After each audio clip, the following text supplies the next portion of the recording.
এই যে এসে গেছে ক্রিকেটের নতুন সচিন টেন্ডুলকার। সময়টা ছিল 2018 বছরের পৃথ্বী শ প্রতিভার সৌর্যময় রাজত্বে যেন অজস্র আততায়ীর হানা। আশ্চর্য এক পালা বদল মাত্র 6 বছরের ব্যবধানে 2024-এ এসে 24 বছরের পৃথ্বী শ হয়ে গেছেন ক্রিকেটের নয়া বিনোদ কাম্বলি। প্রতিভার নিদারুণ এক অপচয়ের হালনাগাদ উদাহরণ। আইপিএল 2025-এর অকশনে আনসোল দেখেছেন মহারাষ্ট্রের ভারতীয় ক্রিকেটার। সবার পেটে সবকিছু সয় না। অল্প বয়সে তারকা খ্যাতি পেয়ে নাকি বেসামাল।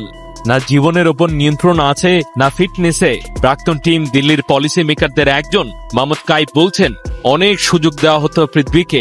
একাদশ তৈরি করার আগে ভাবতাম ওকে বাদ দেব, তবে টসের আগে মত পরিবর্তন করে ফেলতাম। ভাবতাম যদি ওর দিন থাকে তাহলে ও ম্যাচ জিতিয়ে আনতে পারবে।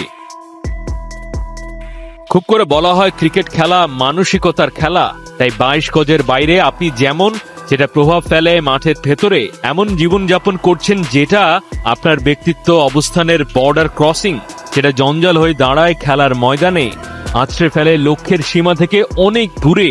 পৃথ্বী শ থেকে দেখে ভবিষ্যতের ক্রিকেট গল্পগুলো হয়তো বলবে, গাড়ির নিয়ন্ত্রণ হারালে অডি মার্সিডিজ যেমন জ্বলে যেতে পারে, প্রতিভাও তাই। লাগাম না জানলে বেলা শেষে 100 আর 0 একই।